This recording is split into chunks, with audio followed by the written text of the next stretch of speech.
Well, hello, welcome to the Gridiron Show. Will Gavin, Olly Hunter, and the return of Simon Clancy after a couple of weeks away. Amazing. He left and the Dolphins lose back-to-back games. Simon, what are you doing?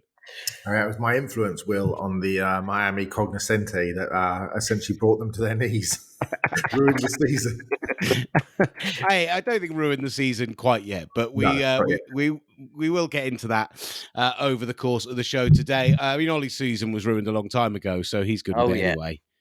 Yeah, my highlight will be and forever will be of this season that and the old the Rodgers doing the Rodgers, getting the Rodgers back, the Rodgers curse. And now I'm just an impartial observer, hoping that the Vikings fall on their swords. So what you're saying is in the NFC, you're all aboard the rocket ship then? That's what I'm hearing. Oh, my God, here we go.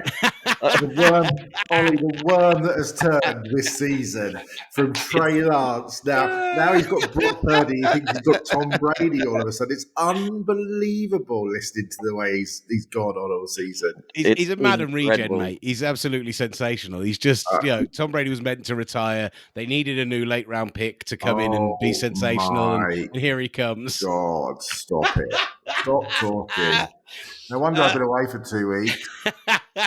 I don't necessarily actually believe that, but I've seen enough in those first 2 weeks. I don't necessarily think he's the second coming of Tom Brady. No, obviously I don't think he's the second coming of Tom Brady. We'll never see someone else do that in our lifetime. I think we all know that. We're not idiots. But I do, it's stunned and impressed with what has happened there in San Francisco. And we're going to talk a bit more about that team when we preview Thursday night football coming up against the Seattle Seahawks. But let's start off with a little look back at week 14. Give me a takeaway, what you saw from this weekend, something that caught your eye in particular. Simon Clancy, will come to you first. Something that you wanted to get into. Just a couple of teams, really. And I always look out at this time of the year for teams that are getting hot. And I know we're going to talk about the Bengals, and certainly the Bengals are one of those teams. The other team is the Detroit Lions, who have been 5-1. Have gone 5-1 since they lost to the Miami Dolphins. Just put that in there. And are playing. I mean, you could make a fairly solid argument that they might be the fourth best team currently in the NFC in terms of the way they're playing. The defense has got significantly better. Jared Goff is playing really well. Ben Johnson, the offensive coordinator, who I talked about in the magazine as a potential head coaching candidate, is just calling masterful game after masterful game, and everything's clicking. So, they've got a tough out. It's a tough game this weekend against the Jets, but I think that it would have been a wise and brave man who would have picked the Detroit Lions to go to make the playoffs this year. But I think one of us did. I don't know who it was. I didn't hear you repeat it when they were 1-5 or 1-6 though. I didn't hear you still on that train at that point. You weren't reading my messages. But no, I just think it's good for football that the Lions. It's exciting that the Lions are a good team. A lot of young talent turning it around. A head coach we can kind of get behind because he sort of feels like a bit of a man of the people, and everybody sort of fell in love's the wrong word, but enjoyed their time on Hard Knocks, and it's good to see good things happening to decent football coaches, and they're playing really well. And if you're looking at the Detroit Lions now with 4 games to go, thinking we need to beat the Lions to get into the playoffs, might have a shock for you, Robert Saleh, coming up this weekend. So there's it's good to see. There is rightly a lot of love for Ben Johnson there and for what they've done with the offense. And actually, I love that Jameson Williams came in and had basically an instant impact. He was active last week, but properly his first start in the NFL, gets that long touchdown. The question for you, Olly Hunter, is how much is this Ben Johnson and how much has Jared Goff, despite the fact he's playing for a team who might have 2 top 12, top 15 picks, playing himself into a starting job there longer term? It's really interesting, isn't it? I'm not sure he's going to get maybe a starting job there, but maybe somewhere else. Maybe somewhere else in the NFC North, Minnesota, perhaps, moving on from Kirk Cousins, who hasn't been great this season. He was okay yesterday, but he hasn't been great. I think when you've got such a collection of offensive weapons, I mean, the 3 running backs in DeAndre Swift, in Jamal Williams has got a bucket loads of touchdowns, and Justin Jackson even coming in from the Chargers.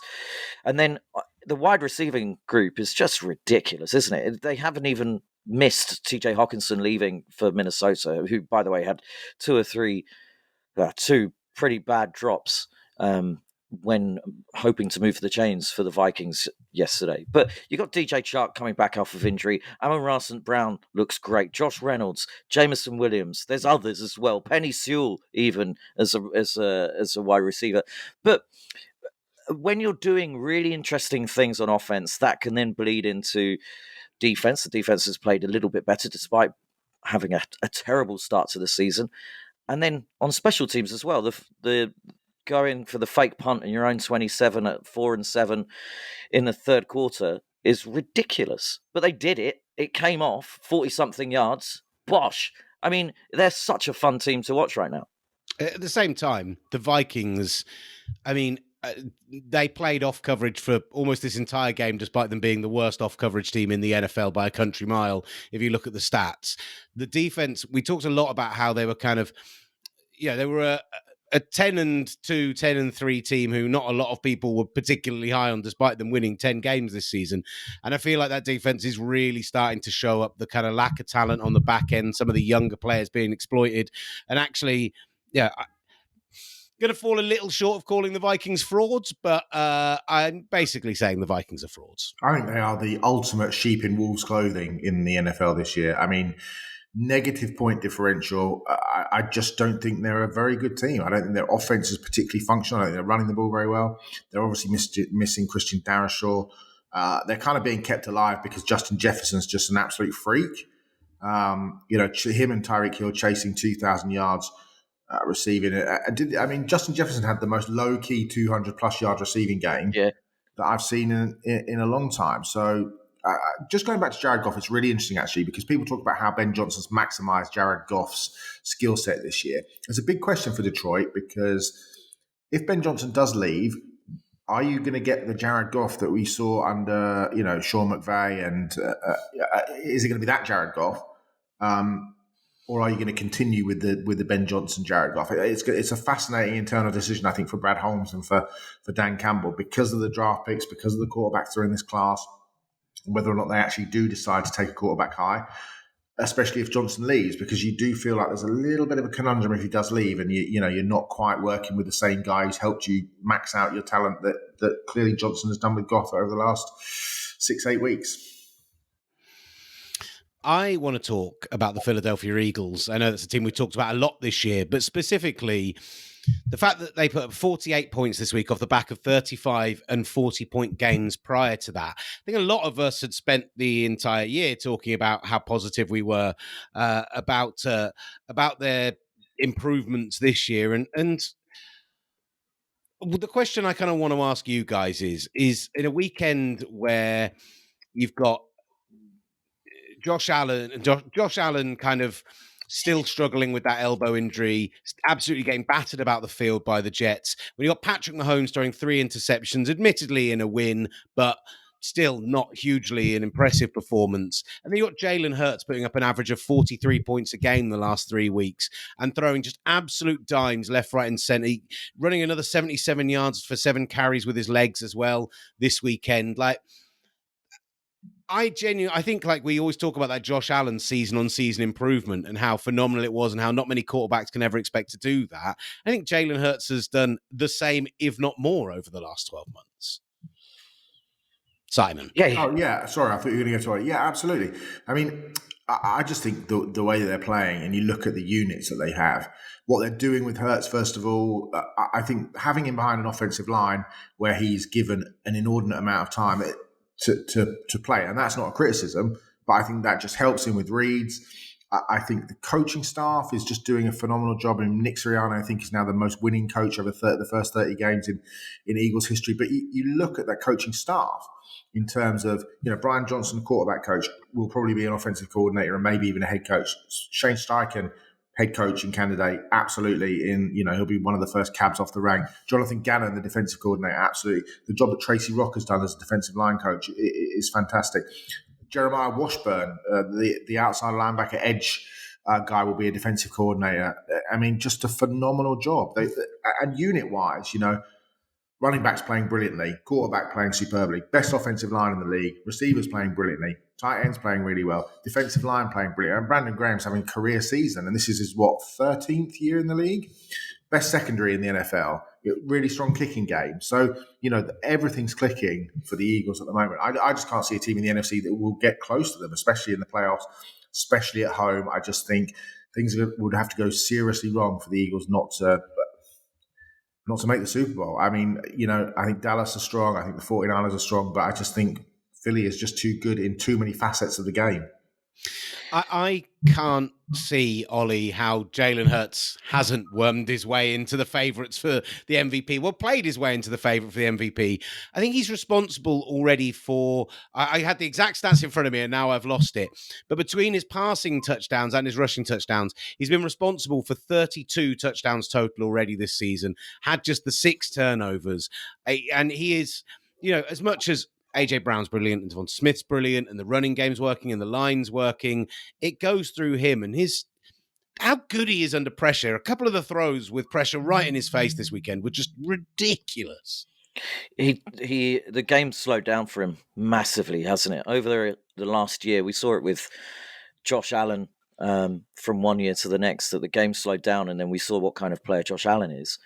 Maybe he's slightly regressed this season, but because of that injury. But for Jalen Hurts, it's kind of been mirrored, but he's got even more of a threat with his legs. And with that threat with his legs, that allows everything else to be a threat. So Miles Sanders in the running game, and then everything to do with that passing game.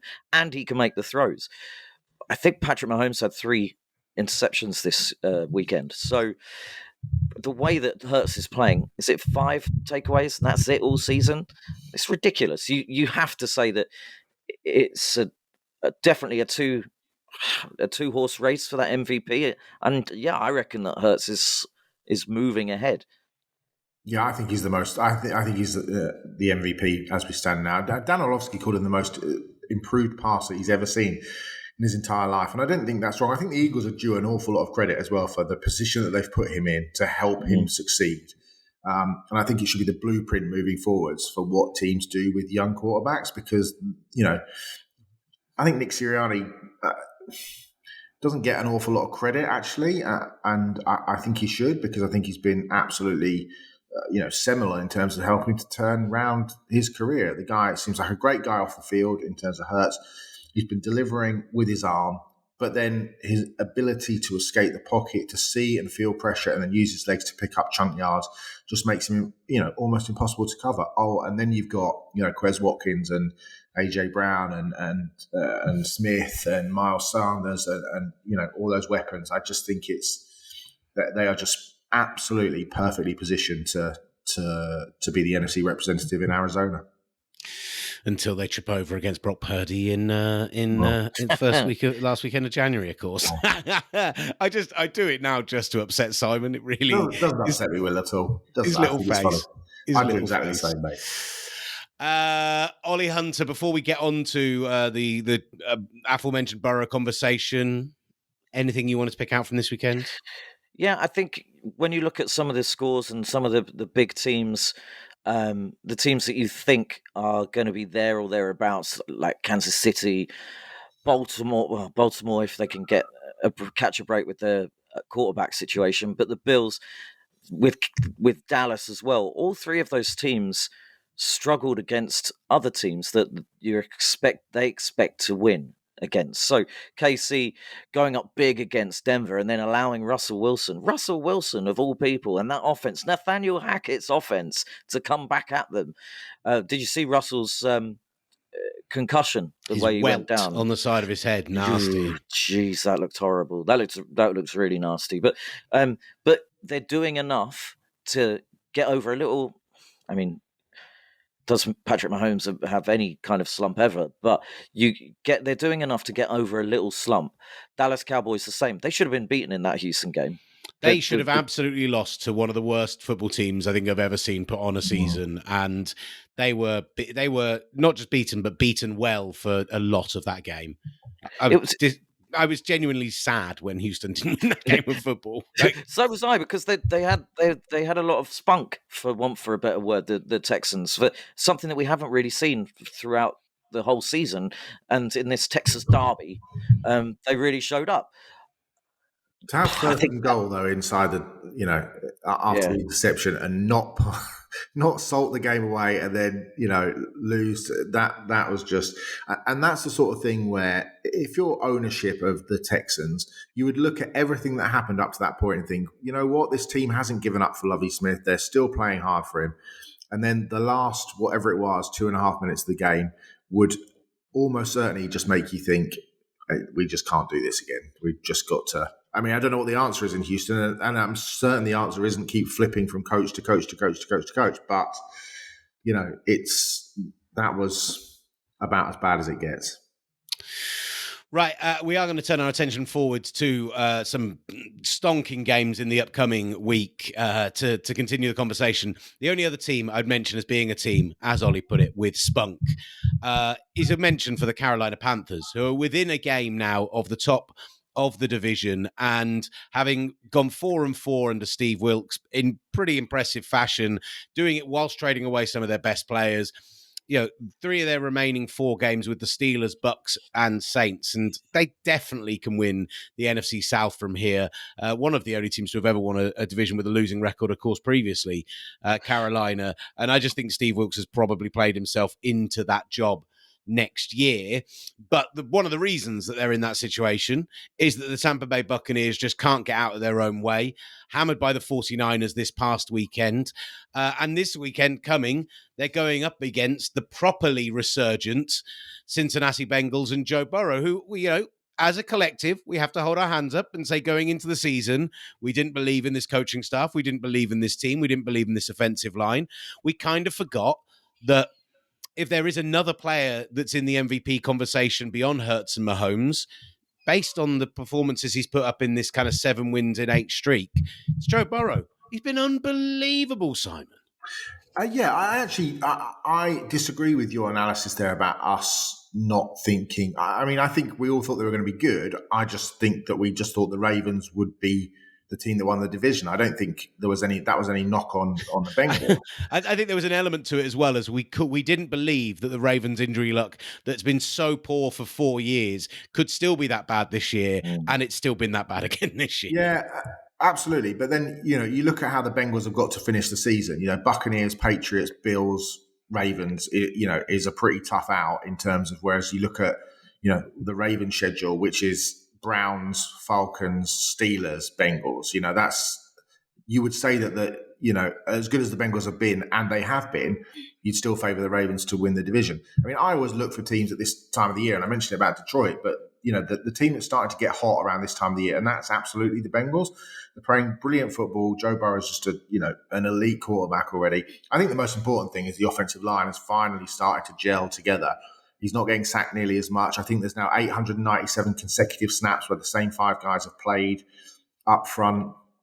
You're obviously getting Jamar Chase back. You're obviously getting Joe Mixon back. Defense is playing well. I think it's great for them that Trey Hendrickson doesn't go on to injured reserve with a broken wrist, because he and Sam Hubbard have been very important in terms of getting pressure. I'm still not a Zach Taylor fan, but now that, for as long as Michael Bidwell retains Cliff Kingsbury, he won't be the worst coach in the NFL, because that's patently Cliff Kingsbury. But look, nobody, if you end up playing the Bengals in the first round of the playoffs, nobody's going to want that. You'd feel like you fancy yourself if you end up with the Jets, or if the Patriots snuck in or whatever. But you got Joe Burrow coming to town. That is big problems for anybody. Joey Franchise, as the local radio announcer calls him.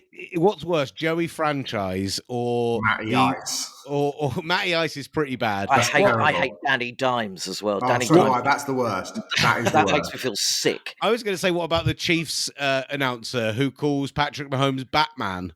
Yeah, just no relevance to Patrick Mahomes whatsoever. Yeah, Danny Dimes is worse. Yeah, Danny Dimes is definitely worse. And actually, Nat Coombs' obsession with referring to him solely as Danny Dimes makes me want to crawl inside the radio and kill someone.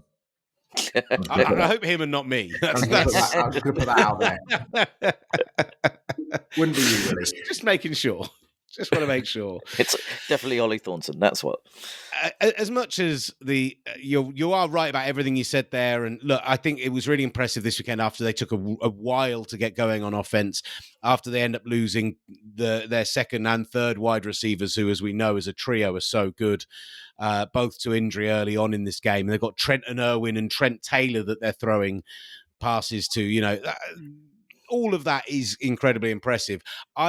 Watching them, actually deep down watching the last few games, I'm not sure the O-line has improved that much. I just think Joe Burrow has just raised his game an extra step, and I think his decision-making year on year appears to have improved. And also his pocket presence to an extent where he's not taking silly hits where he doesn't need to take them, throwing the ball away at the right times as well, getting the ball out a bit quicker. And coaching and O-line does come into that. And I'm not saying they're as bad as they were last year, but I'm also not ready to call them top half of the NFL unit or anything. Yeah, but look, listen, what Burrow's done really well is the constant changing of the weapons that have been around him.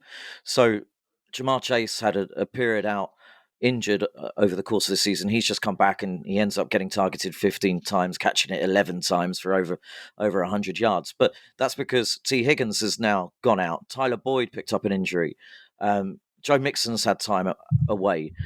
They're using Sammy J. P. Ryan in both the running and the passing game before Mixon came back this week. So he's utilizing what he's got really, really well. He's not moaning about it like some other quarterbacks, especially up in the NFC North.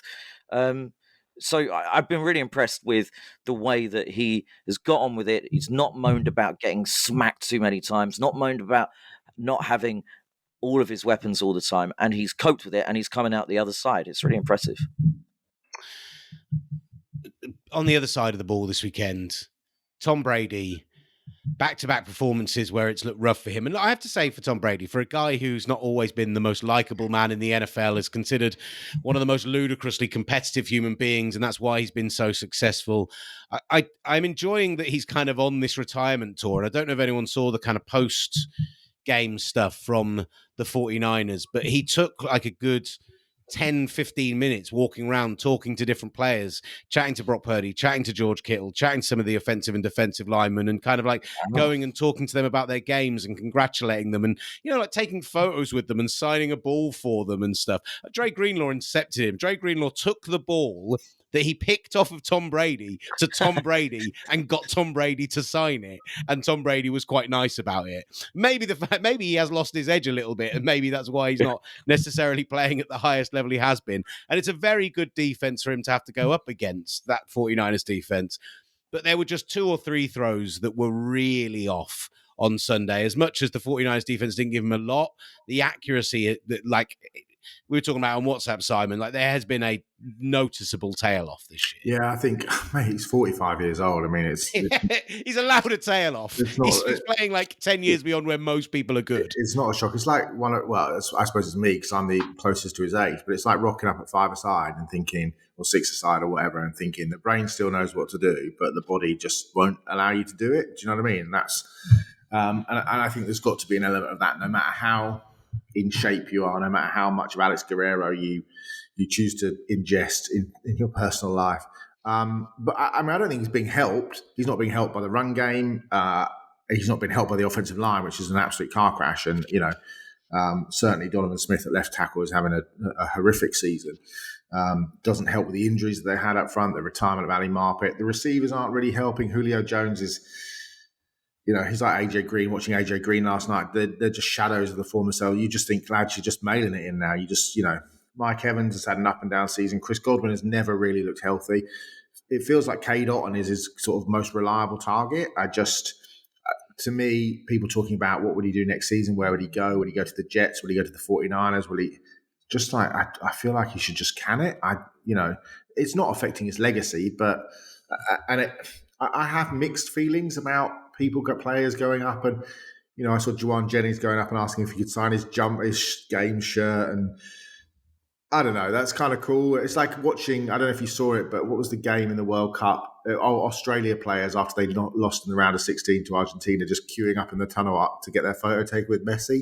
And I totally get it, and I'd be exactly the same. But I don't know. It just looks weird. Do you know what's funny? It's like I think it's weird for Brady as much it as is. anything else. Yeah, it is odd them doing that, but at the same time, like. My favorite story from like when Poland played Argentina is, did you see that Emi Martinez went out and met up with Matty Cash on the pitch, like after they'd all gone down, done their team talks, had their shower and everything, and Emi Martinez came back out with Messi's game-worn shirt and gave it to Matty Cash. And I'm like, you've got away with one there because you've not had to ask Messi. You've not had to go groveling or anything. Your mate's done it for you. So you end up looking cool. It's a great story, but without you having to look like an absolute dork. And there was part of it where I was watching it going, come on, guys, this is a little bit. Like, George Kittle said it in his pre-game interview. He's like, oh, I've never played against Tom Brady before. I know he's a Niners fan. It'd be nice to actually meet him. And when they kind of met on the field afterwards, Brady was like really effusive in his praise for Kittle about how great he is and everything. And George was like, it's great to finally meet you. And I was just like, it does feel like... You got the impression that Kittle wanted to stay there for a bit longer, but just thought it was going to be ultra cheese if he did, especially as half his teammates had stood there with their like pants out asking Tom Brady to sign their butt cheeks. He is one of the cheesiest men around as well. So if he's realizing that might be a bit cheese, then maybe everyone else needs to figure out. But I from a Brady perspective, I thought it was cool. That's all. Yeah, it's cool that he does it. It's really cool that he does it. It just must be a bit weird for him.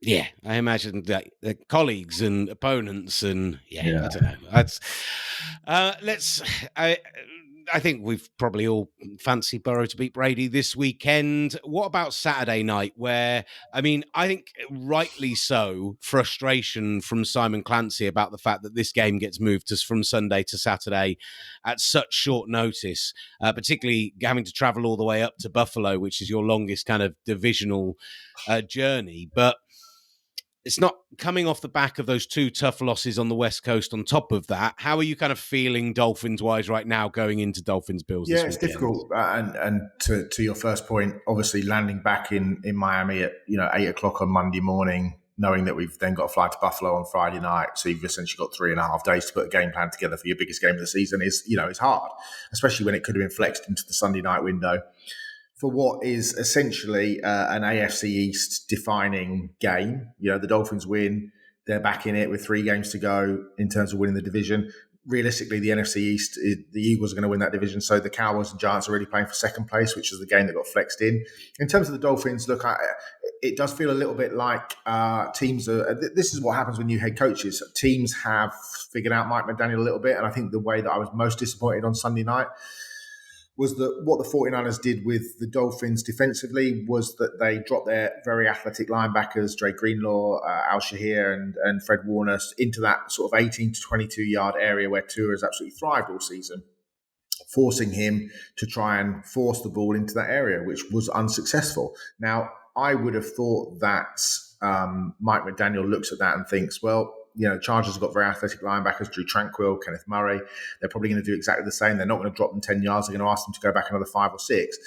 So what we're going to do is we're just going to absolutely kill the underneath. We're just going to run crossers and drags and screens and all those sorts of things all day. Force those linebackers to step up and then kill them over the top again, doing what we've done all season. And McDaniel didn't do that at all. He literally took Einstein's kind of the definition of madness is just to completely continue to do the same stupid thing that you're doing over and over again. That's pretty much how Einstein said it, but you get my point, right? And that's what the Dolphins did, and they just kept trying to force the ball into that 18 to 22-yard area, which just seemed completely unrealistic, especially when the Chargers were playing 2-man, cover 2, cover 6 to cover that off. They were changing defensive alignments at the snap, which confused Tua, and there were guys open, but there was just this necessity to try and force the ball into the middle of the field and to force it to Tyreek Hill. Tyreek Hill had 10 targets in the game. The rest of the entire offense in terms of people who could have caught the ball, Mostert, Ahmed, Jeff Wilson, the 3 tight ends, Connor, Gesicki, Smythe, and then Waddle, Wilson, Freddie Swain, Trent Sherfield. So what's that? 9 other players only got 14 targets in total. And you just think there's a real sort of need, it feels like, to continue to try and feed Tyreek Hill, when actually the whole point of having Waddle and Hill is, yes, they're great, but also what they should be doing is they're drawing double coverage, they're drawing safeties over the top. So that means that, maybe your third receiver, your second tight end is on a 7th defensive back or a 5th linebacker, and that's a matchup you can win. So I think it was very disappointing. And look, I don't expect the Dolphins to win this weekend either. The concerning thing is now that Tua is 0-4 in big games in December and January against teams with winning records.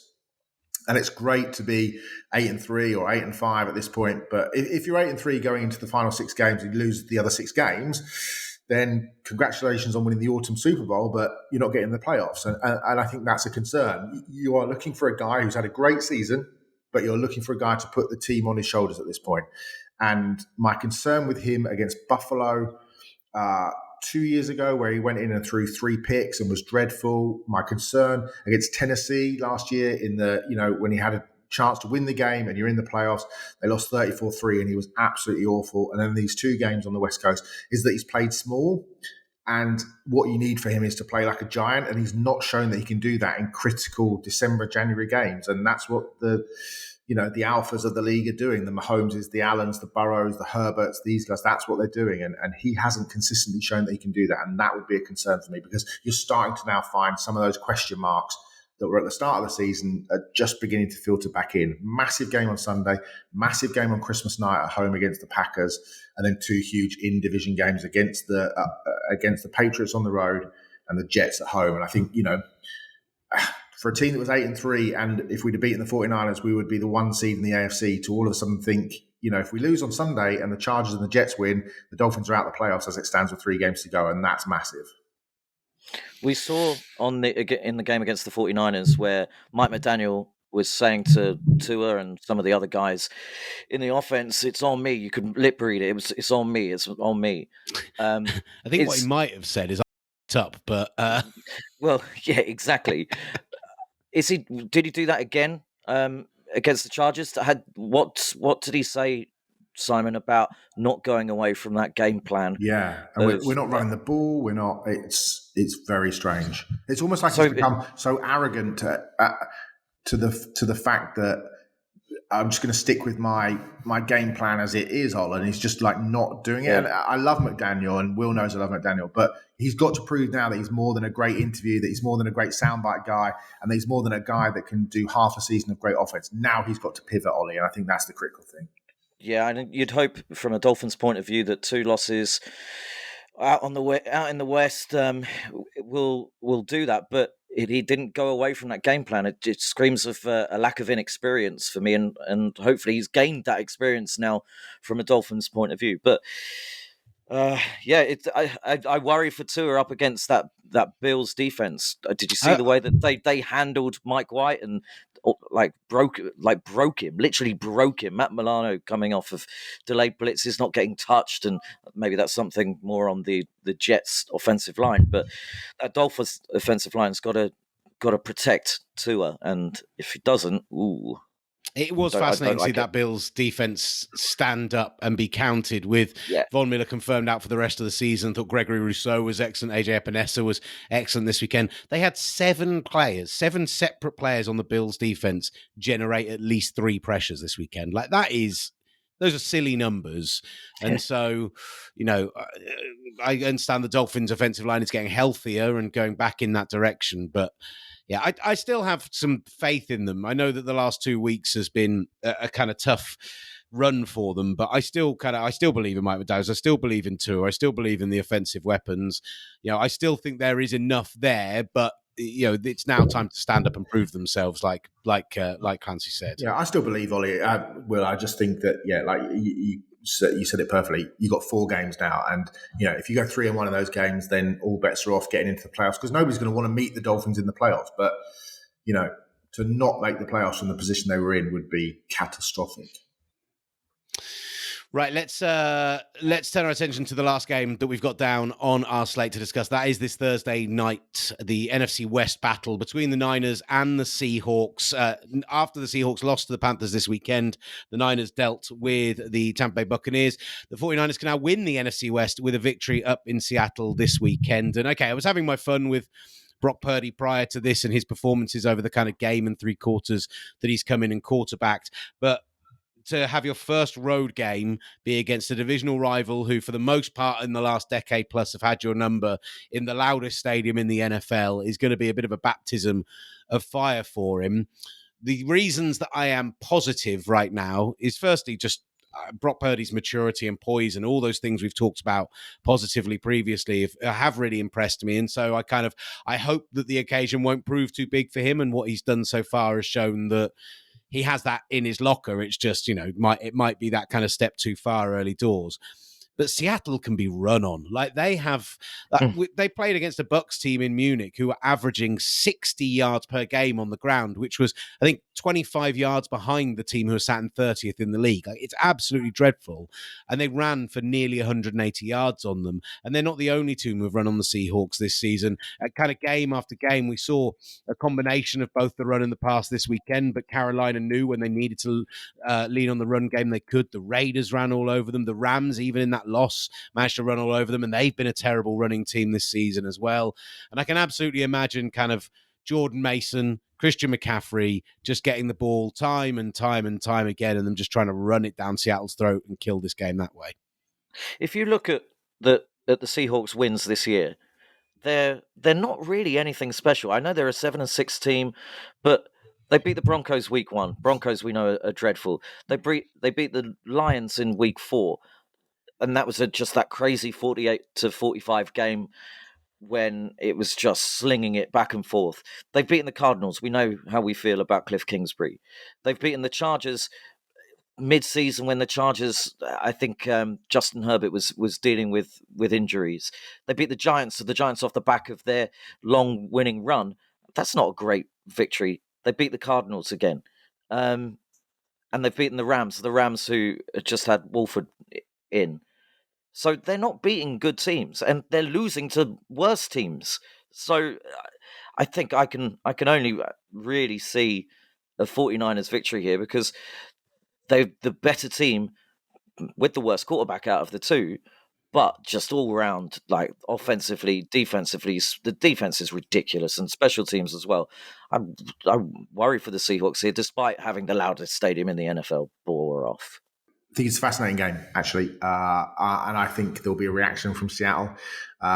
It's 49ers week up there. It's a massive game. Everybody knows it's a massive game. The crowd will be right on it. Short week, everything on the line. I think, you won't see, I don't think you'll see the same Geno Smith that struggled against the Panthers. I would hope that Seattle will be able to move the ball a bit better on the ground. It's just, a real sort of Thursday night clash of the Titans. I'm really looking forward to it. I think it'll be a really good game.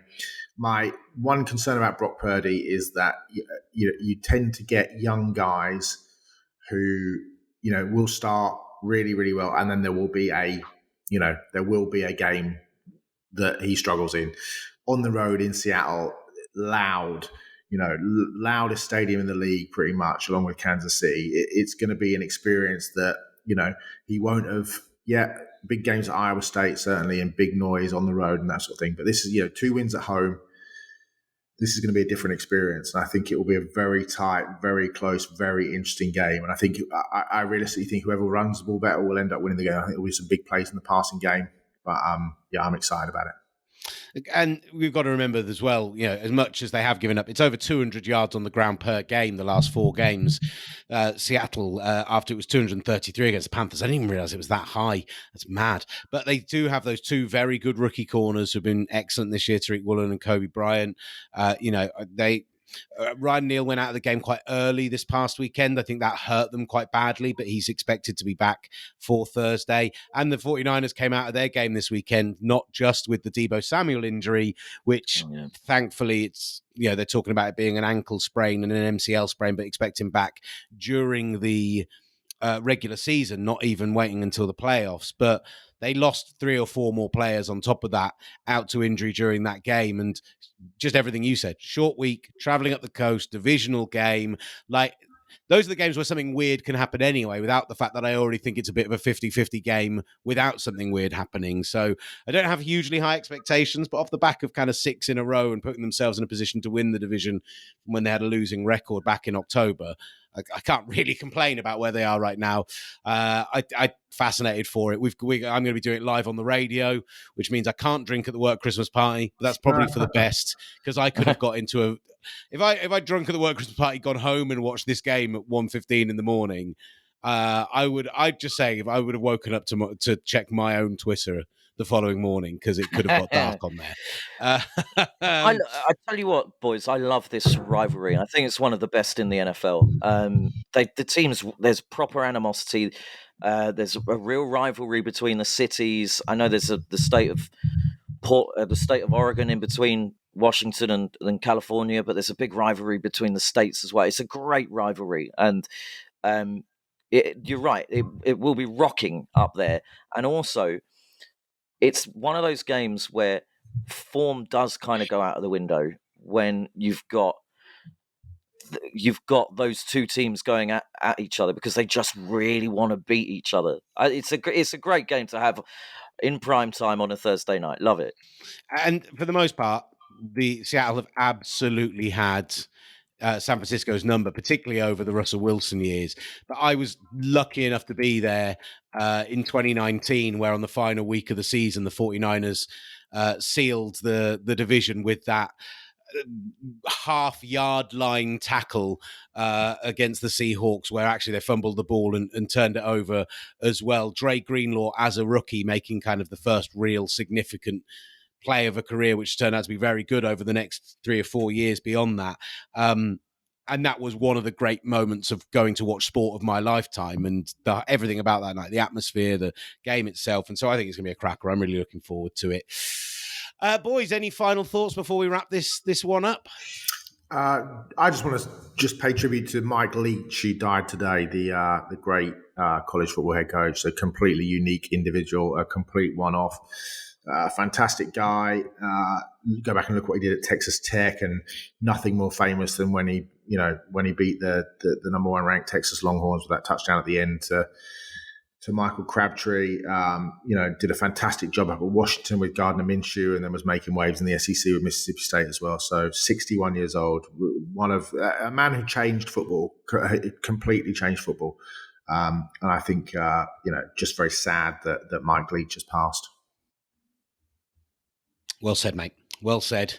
Difficult to come to you for final thoughts after that one, Ollie, but maybe I'll leave it for this week. Yeah, I think so. Let's give that a swerve. Beautiful stuff. Well, thank you so much for listening and watching. As always, get in touch with us at Gridiron on Twitter, at UK Gridiron as well. We've done this recording a little bit different to usual. I know we normally go live on this Tuesday, so if you want to fire in questions or anything, don't be afraid to do it over the weekend. Any other time, we normally answer on Twitter anyway, but we will do so on the show. In the meantime, thank you for checking us out. Thank you for watching and listening. This has been The Gridiron Show.